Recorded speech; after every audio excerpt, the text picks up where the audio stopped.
El guante de Ethan.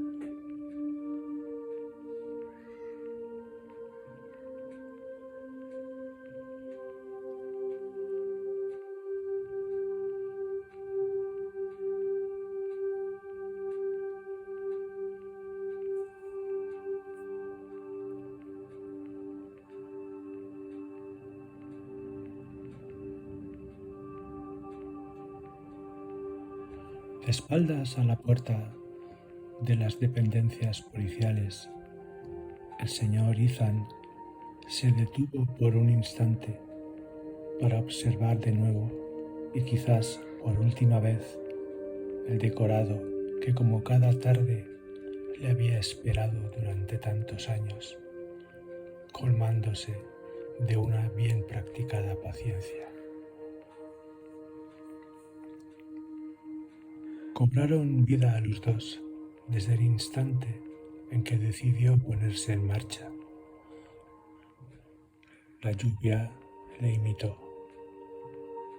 Las primeras gotas, despistadas todavía, humedecieron los cristales de sus gafas, solo para que se detuviera y así ganar tiempo para poder ubicarse. A la lluvia le gustaba ser siempre quien diese el primer paso.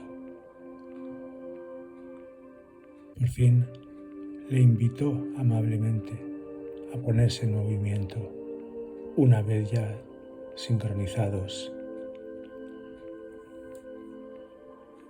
Las luces parisinas, siempre impresionadas por la astucia pluvial, comenzó también a circular, dejándose reflectar por los caprichosos charcos.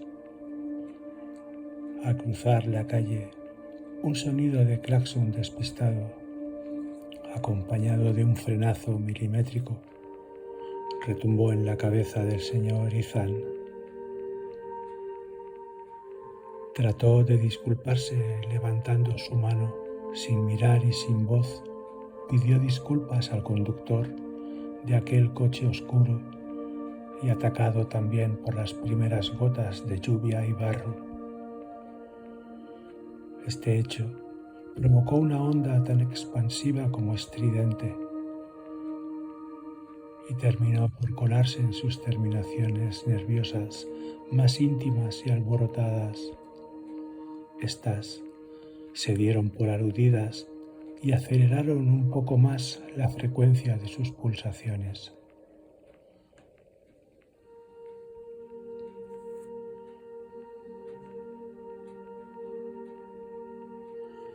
Así fue, al menos, cómo vivió aquel percance su corazón. Permaneció quieto, junto a un banco empapado y a salvo del tráfico. Sonámbulo, comenzó a divagar, sin saber por qué, sobre los tipos de gota de lluvia existentes y que lo trastocaban todo. Reparó en que las primeras gotas que se dejan caer son en realidad las que hacen el trabajo sucio, las que pertenecen a la brigada de limpieza, quizás por noveles o por alguna clase de castigo cometido en lluvias anteriores. Son las que se encargan de potenciar hasta la náusea todos los olores y colores subyacentes. Los vapores que producen al chocar esas gotas contra la recién asfaltada acera, debido a la temperatura tan alta que soportan, convertidas en verdaderas pistas de patinaje artrítico, si no se pisa con cuidado. Otras gotas, prosiguió con su reflexión, son más listas, o tienen más suerte, o son más bonitas. Esperan como suspendidas en el aire porque son muy sabias y saben hacerlo. Pacientes esperan a que termine de resbalar todo el barro y las lunas vuelvan a ser transparentes para ya revestidas de majestuosidad y elegancia, con el firme propósito de caer como desmayadas sobre el capó de algún coche de lujo, con lunas de Swarovski o tintadas, se dejan morir por cualquier luna artificial, completamente cegadas por el venenoso deseo de agradar siempre.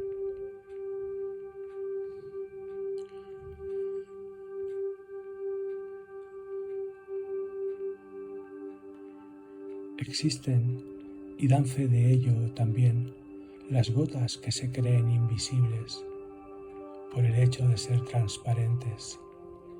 Están encantadas de haberse conocido y son capaces de derretirse en falso amor, abrazadas a las lunas de los semáforos. Son tan llamativas y provocadoras como caprichosas, y se creen artífices de proporcionar color a su antojo, o según tendencia, porque son bastante autosuficientes, felices por compartir esos discos duros y transgresores, su idiosincrasia.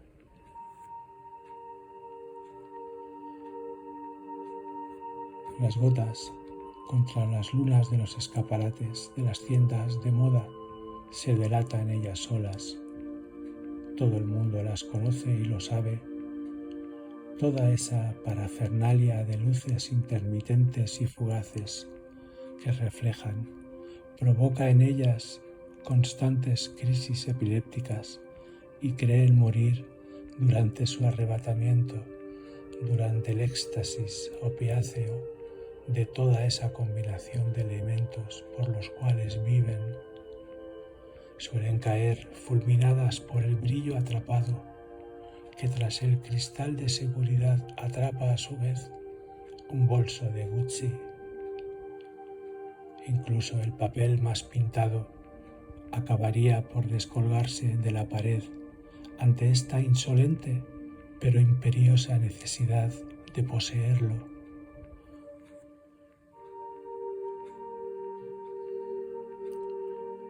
Completamente absorto y sin la menor intención de cambiar a otro estado, el señor Ethan reemprendió su paseo y continuó resbalando. Otro frenazo repentino, más derrapes y de vez en cuando el sonido de un coche seco y con sonido a plástico barato. Los paraguas en la mano y cerrados, como debe ser, empapados por dentro, por fuera, por todos sus lados, pues hace un poco de viento y todos conocen que la única misión importante es la de dejar constancia que en realidad sí tenemos paraguas, pero es de tantas marcas a la vez y tan carísimo que preferimos dejarnos empapar por lo que sea. De todas formas, abiertos tampoco sirven para mucho, pues siguen empecinados en su rol recalcitrante de ahora cóncavo, ahora convexo, y así pues no se puede.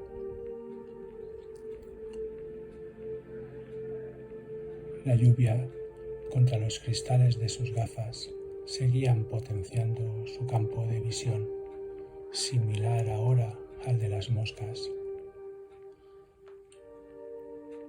Debo cambiar, pensó casi en voz audible. Así que Nadine continuó meditando. He decidido cumplir tu encargo y prometo dejarte en paz. Pienso que los dos necesitamos tiempo para procesar toda esta locura en la que se ha convertido esta definitiva parte de nuestra vida. Viviste mi vida y yo viví por la tuya. Es tiempo ahora de devolvernos las vidas, aunque esta vez debe ser para siempre. Respiró nervioso, porque era imposible tratar de encender un cigarrillo casi deshecho a causa de la lluvia.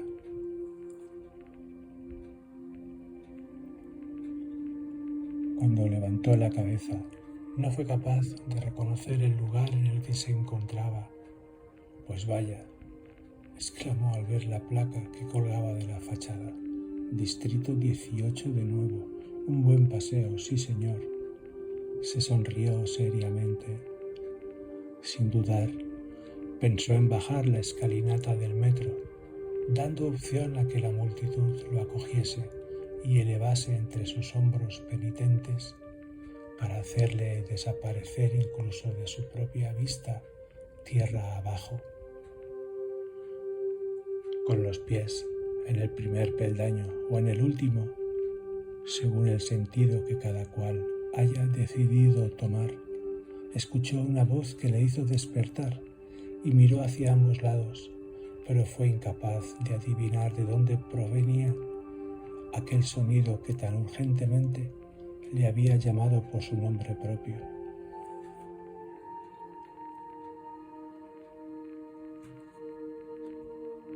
«Ethan», vociferó de nuevo alguien que no dudó en materializarse a su lado. «¿Qué te ocurre?» Aquella mujer, de tez tan clara, de melena amordazada y rubia, que peinaba a la vez una cara llena de pecas y de pocos amigos, era Annette, amiga inseparable desde antes incluso de la universidad. El hecho de que hubiera abandonado las instalaciones de la comisaría sin despedirse hizo que se viera impulsada irremediablemente a correr tras él. Trató de saludarle antes de abandonar el recinto, pero él ni siquiera había reparado en su presencia y encaminó sus pasos acelerados hacia una dirección que no era la acostumbrada. Annette, jadeando por lo apresurado de la carrera, trataba inútilmente de recuperarlo para preguntarle cómo se encontraba y todas esas cosas que se preguntan solo los amigos de verdad. Así que durante su frenética persecución optó por caminar lo más cerca posible de él. Aún así, la distancia que les separaba era considerable, pues sus pasos eran demasiado largos para aquella mujer de piernas tan interminables como delgadas y que precisamente ese día habían decidido las dos al unísono rematarse con unos zapatos de tacón de varios centímetros, no de distancia, pero sí de altura. La fundada base de sus tacones, por el hecho de ser policía, parecía desvanecerse con cada minúscula gota de agua sobre la acera, que al sentirse pisoteada trataba de engullirlos quizás y acortar de esa manera la distancia.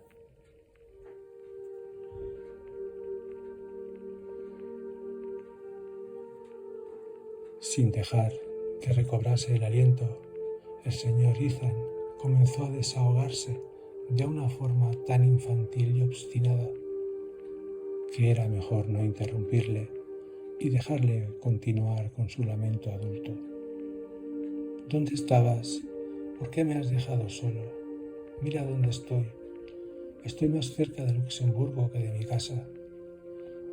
No vuelvas a dejarme solo. ¿Cómo has podido? Ethan, completamente en modo pánico, acariciaba los brazos de Annette mientras sus piernas preferían seguir temblando. Estaba empapado de pies a cabeza y no coordinaba nada en absoluto. Paralizado y terriblemente asustado, la lluvia penetró en sus lagrimales y ahora caía diluviada por los surcos de unas mejillas pálidas, casi mortecinas. ¿Que cómo he podido, dices? Jadeó Annette. He estado caminando detrás de ti desde Clignancourt. ¿Quién crees que te ha salvado de morir atropellado en varias ocasiones? ¿Quién crees que ha ido pidiendo disculpas por tus tropiezos constantes con otras personas. Créeme, te he librado de algún bofetón que más de un peatón, al sentirse atropellado por ti, estaba dispuesto a obsequiarte. A juzgar por tu actitud, quizás el bofetón hubiera sido completamente necesario y por supuesto merecido. Debería haberles dejado que te abofetearan esa cara de cartón tan rígida y sin color. Quizás hubiera reaccionado. ¿Has terminado ya, Annette? Sí, por supuesto. ¿Y por qué no me abrazas y me acompañas a casa? Porque estoy tratando de recuperar el aliento, ¿es que no lo ves?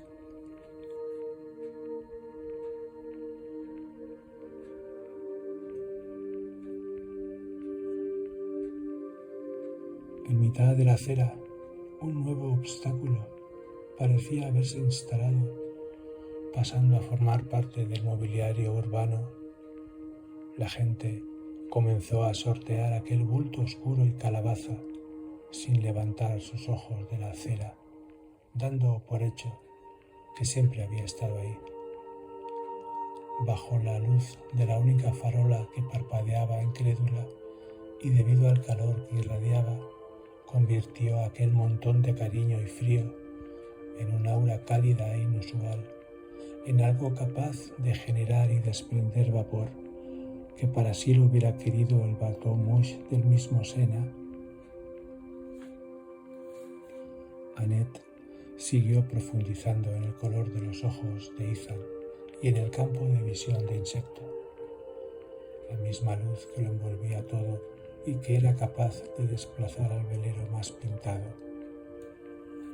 Así, en silencio, permanecieron abrazados, hasta que una señora que conducía un viejo carro de supermercado, desaliñada, enfurruñada y muy enfadada con el mundo, les gritó algo que les invitó, no demasiado amablemente, a separar sus cuerpos para permitirle la libre circulación a aquella señora sin paz. Atravesó el hueco vacío que había provocado entre ellos mientras susurraba algo. Quizás trató de agradecer la amabilidad y pronunció la palabra gracias, porque era esa clase de mujer que sí había tenido un pasado, sí que había tenido vida, pero que en su idioma enfadado solo era capaz de emitir un gruñido sin traducción posible. Ese era el lenguaje que tuvo que aprender mientras deambulaba sola y fuera de sí, atravesando en silencio las calles de su ensueño, de su cuento, pero en cualquier caso, las de su final infeliz. Su vida en Montmartre parecía haberse detenido y no podía evitar a cada vuelta de manzana roja girar la cabeza y mirar una vez más hacia el consulado, como si se tratara de la última vez. Esperaba en algún momento verse a ella misma de nuevo en el interior, como solo entonces. Eso nunca llegó a ocurrir, nunca volvió a ser así. Pero, como de costumbre, lejos de abandonar la búsqueda, trataba de encontrarse de nuevo, aunque esta vez tras los cristales de la Gascogne.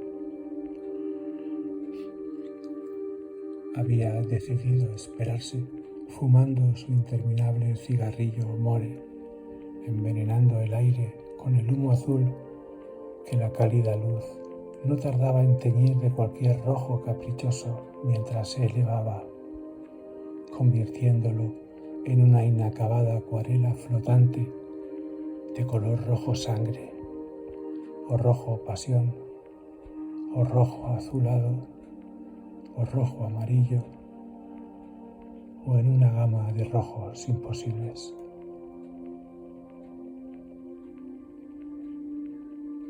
Ya hemos llegado, Ethan. ¿Puedo ayudarte con alguna maleta? No, gracias, Annette. Tardaré solo un par de minutos. Debo recoger unos documentos. Aquí comenzó todo el final, recordó para sí mismo.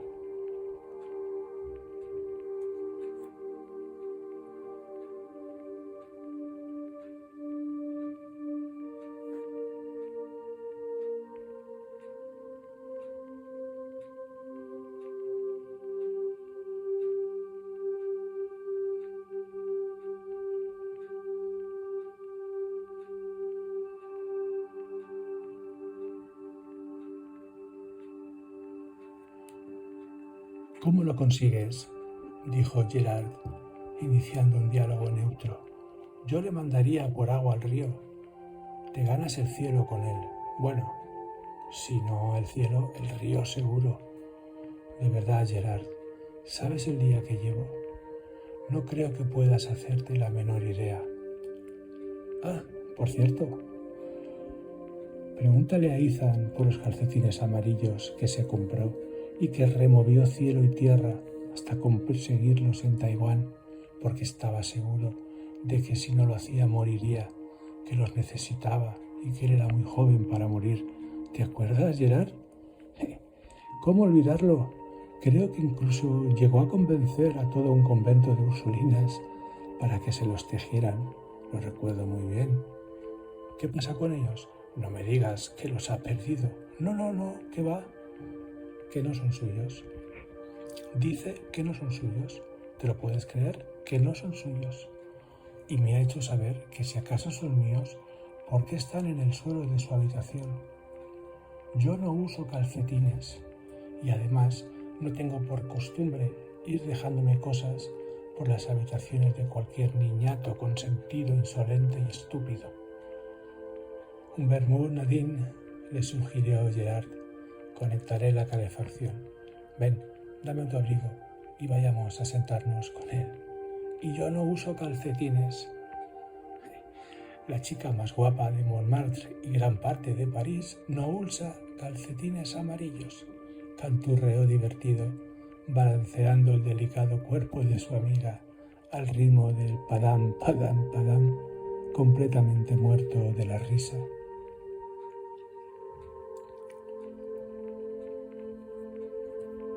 Aquella noche fue la única responsable de que aún no hubiera amanecido el cielo de París. Tenía todos los utensilios necesarios para hacerlo en condiciones óptimas, pero siempre prefería esperar el destellazo de salida que en forma de puntito luminoso se ocultaba en el regazo de lo que a simple vista de pajarito parecía ser un faro lejano, pero que de ser así se trataría sin duda del mecano más bonito y alto del universo. Allí, en su cúspide, junto a Cupido, es donde dormía recostado en su brioche y donde se despertaba cada mañana el amanecer de cada día, justo antes del croissant con mermelada y del primer café de la mañana. A 300 y pico metros, menos de inusitada altura, en el Tertre, la multitud debatía de qué color se dejaría amanecer hoy el cielo. Algunos artistas ya lo creían haber adivinado, ayudados quizás por la surrealista visión que tras los cristales de unos vasos de absenta les era revelada confidencialmente uno a uno. Otros no conocían el color en su vida y garabateaban papeles blancos hasta terminar manchándolos o difuminándolos, como solo a ellos les gustaba describirlos. Con esa finalidad guardaban los restos de las ascuas de carbón que seguramente habían salvado de la quema después de otra noche juntos y a la intemperie. Solo el escándalo de color que se posó sobre el ángulo superior del bastidor hizo que aquella simple pincelada amarilla, como el sol, con forma de calcetín según los más puristas, les rescatara del ensimismamiento. La frágil luz cobriza que regaló fue el pistoletazo de salida que todos esperaban para ponerse en manos a sus obras.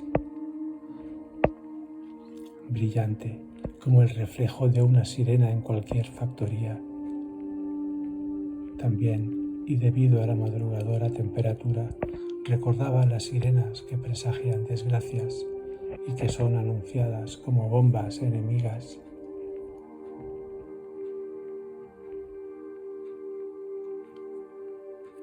La señora que tiraba de un carro lleno de sus propias cosas, acercándose a los artistas incipientes, les hacía movimientos con sus brazos en su particular lengua de brazos extenuados. Ellos no la miraban, ya se conocían. Los más amigables le ofrecían un more de alegría y un bonjour, madame, para pedirle a continuación que mantuviese la posición de su cuello, sostenido por un pañuelo repleto de nudos. Mientras permitía que la desinmortalizaran, pues ese parecía ser su único anhelo, miraba compulsivamente en todas direcciones, siempre buscando. En un casi perfecto francés antiguo e indescifrable, le preguntó al más anciano si había visto al joven de la foto que le estaba mostrando en ese momento, añadiendo rápidamente que quizás no estuviese en la misma postura de la foto, puesto que había transcurrido mucho tiempo. El anciano la miró y le pidió por favor que levantase un poco más la barbilla. La belle dame recalculó su ubicación, comparándola con la actual, pues era consciente del desfase temporal en el que se desenvolvía, y eso la enervaba más aún. Sin poner el intermitente como un acto mecánico, cambió 180 grados su posición inicial sin avisar. Tras chocar contra una ráfaga de aire frío que no vio venir, se estrelló la cabeza contra el adoquinado, que la acogió con urgencia entre brillos y destellos rojos y por supuesto también amarillos. El conductor salió del camión a la misma velocidad que circulaba y comprobó el horror de aquel accidente. El golpe del retrovisor contra la cabeza de la señora del carrito había sido certero y mortal, como el que solo puede recibir un muerto cuando ya no está vivo. Más luces de yodo y verdosas hicieron despertar por fin la inspiración a numerosos artistas que, amontonados, no querían perder detalle de aquella obra de arte callejera tan efímera como conceptual, entorpeciendo de ese modo la labor de policías, médicos y enfermeros.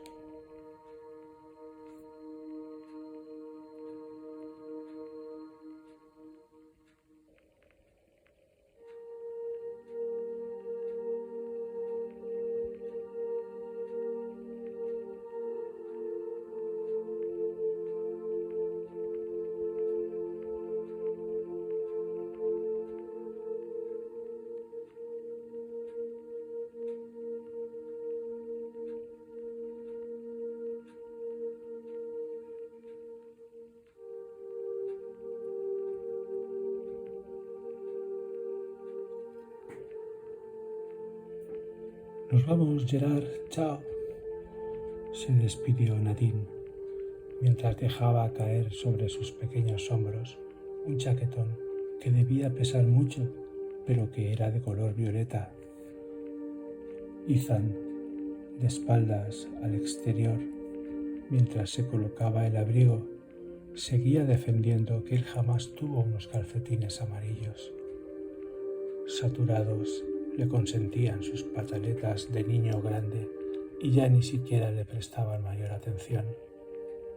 Al sacar su mano del enorme bolsillo del chaquetón, se le cayó un guante porque tenía dos, como solía apostillar siempre entre bromas. Antes de que empezara a disertar sobre esa nimiedad, Nadine le atajó y, señalando el suelo de madera laminada, le invitó a que recogiera el guante mientras encendía un more más. Ethan, sin rechistar, se agachó y, armándose de paciencia, tomó aire y recogió finalmente el guante del suelo.